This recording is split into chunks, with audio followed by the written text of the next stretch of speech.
नुकत्याच अंबाजोगाई नगरपालिकेची निवडणूक संपली.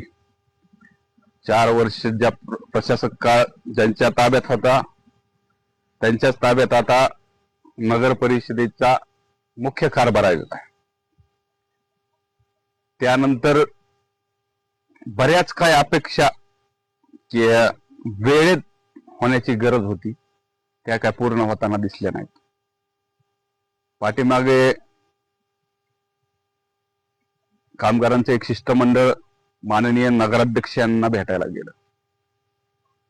त्यांच्या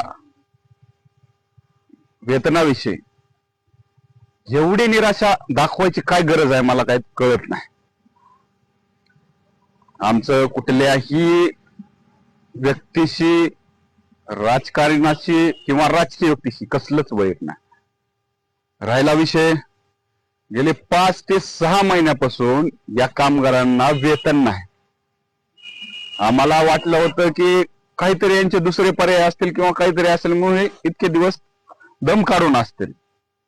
परंतु काल एक गोष्ट निदर्शनात आली की आमच्या भागात एक कार्यक्रम आम्ही ठेवला होता आणि 2 ते 3 कामगारांच्या घरी ज्यावेळेस आम्ही गेलो की आपल्या भागामधून असे कार्यक्रम करायचा आहे, तर अक्षरशः त्या कामगारांच्या डोळ्यातून पाणी येत होतं की भाऊ 5 महिने झाले 6 महिने झाले आता कोणीच काय बोलना झाले, कोणीच काय म्हणणं झाले, पगार द्यायना झाले.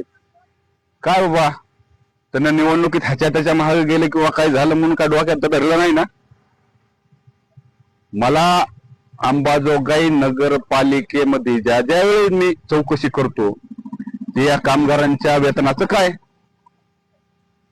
10 दिवसापूर्वी म्हणले सोमवारी किंवा मंगळवारी करू. ठीक आहे म्हणलं, सोमवारी किंवा मंगळवारी करतील, पण एखाद्या वेळेस शिष्टमंडळ गेल्यानंतर त्यांना थोडस मनावर घेतलं असेल. परंतु कामगारांच्या मुंडक्यावर पाय देऊन स्वतःचा गवगवा करण्याची ही परंपरा अंबाजोगाईला एक काळीमा फासणारी ठरलेली आहे. एवढा जबरदस्त म्हणतोय ना, एवढा जबरदस्त म्हणजे मास दिसायला आहे कामगारांच्या पगारी न करण्यात. संगणक विभागाच्या कामगाराच्या पगारी नाहीत, पाणी पुरवठा विभागाच्या कामगाराच्या पगारी नाहीत, सफाई कर्मचाऱ्याच्या पगारी नाहीत. आता तुम्ही म्हणताय की प्रत्येक वेळेस आमदाराला निधीच नाही आणि पैसेच जमा नाहीत.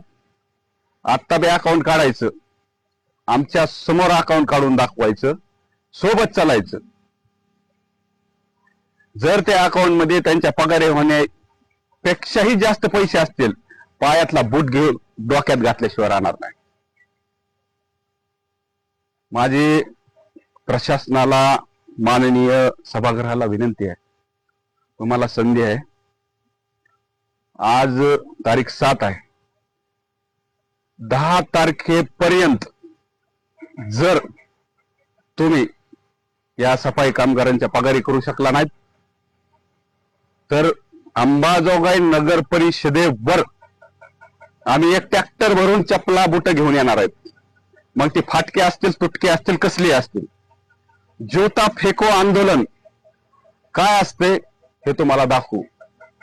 प्रत्येक वेळेस आम्ही नरमाईने भूमिका घेतो म्हणजे काय, आम्ही काय असे तसे माणसं नाहीत. आता कुठंतरी त्यांच्या कुटुंबाचा विचार करा, त्यांच्या खाण्यापिण्याचा विचार करा, त्यांच्या आरोग्याचा विचार करा. प्रत्येक वेळेस म्हणजे त्यांना रडतच बसावं अशी परिस्थिती आणत जाऊ नका तुम्ही. माझी या प्रशासनाला, नवीन सत्ताधाऱ्यांना विनंती आहे की बाबा कृपया या 3ही विभागाच्या कामगारांच्या लवकरात लवकर पगारी करा आणि त्यांना आधार द्या, ना की राजकीय सोडबद्दीनं त्यांच्यावर काही चित्रविचित्र गोष्टी किंवा कामावर काढणं असेल हे असेल ह्या गोष्टी करू नका. राहिला विषय, गेले 2 महिने होऊन गेले अंबाजोगाईचे हे कामगार संपावर असताना सुद्धा कुणीही त्याला प्रयत्न करत नाही की बाबा हे कामगार कामावर आले पाहिजेत, सफाई कामगार. आणि जे उपलब्ध कामगार आहेत त्यांच्याकडून असं कुटाळ इतकं काम करून घेतलं जाते तरीही त्यांना 1ही रुपये पगार दिला जात नाही. का ते माणसं नाहीत का? तुम्हाला एवढाले मोठाले सत्कार करायला, ह्याला त्याला सगळ्या गोष्टीला राजकारणात इलेक्शन मध्ये वाटायला पैसे असते, सगळे असते. घाला ना तुम्ही खिशातले पैसे, पण तेवढी बी गरज पडणार नाही. अंबाजोगाई नगरपालिकेकडे निधी उपलब्ध आहे आणि असतो. प्रत्येक वेळेस कामगारांच्या पगारीच्याच वेळी निधी नसतो, ही गोष्ट काढून टाका. आमचा तुम्हाला अल्टिमेटम आहे, येत्या 10 जानेवारी पर्यंत जर तुम्ही ज्यांच्या पगारी केल्या नाहीत, जूता फेको आंदोलन आम्ही 10 तारखेच्या नंतर कोणत्याही क्षणी अंबाजोगाई नगर परिषदेवर करणार, एवढी आम्ही प्रशासनाला विनंती करतो. जय भीम.